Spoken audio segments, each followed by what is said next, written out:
Mayor Adams defying a federal judge and is once again making Times Square a gun-free zone. The mayor signed a bill making it illegal to carry concealed weapons in large parts of Times Square. This ignores a federal judge's ruling last week that deemed it unconstitutional.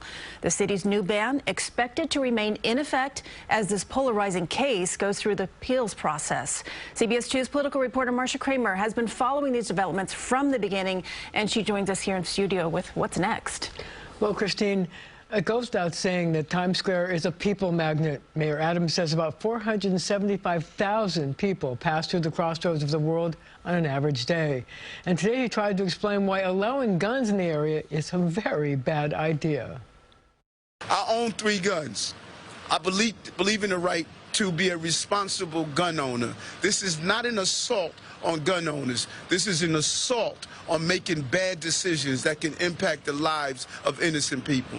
With passion and precision, Mayor Adams tried to explain why a federal judge was wrong in declaring it was unconstitutional to ban guns in Times Square, and why he was signing a bill to make the area a gun-free zone.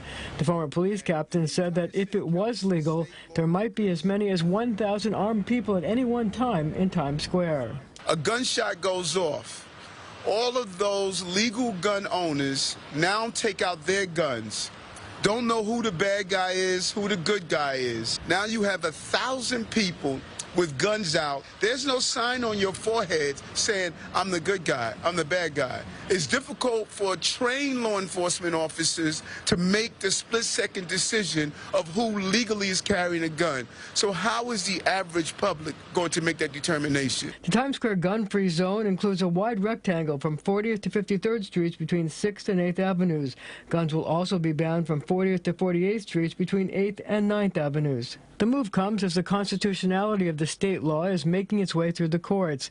Last week, Syracuse federal judge Glenn Sotheby struck down several parts of the law dealing with gun licensing. He also said the state could not ban guns from public places like buses and subways and from sensitive places like Times Square. The federal ruling is being appealed by State Attorney General Tish James.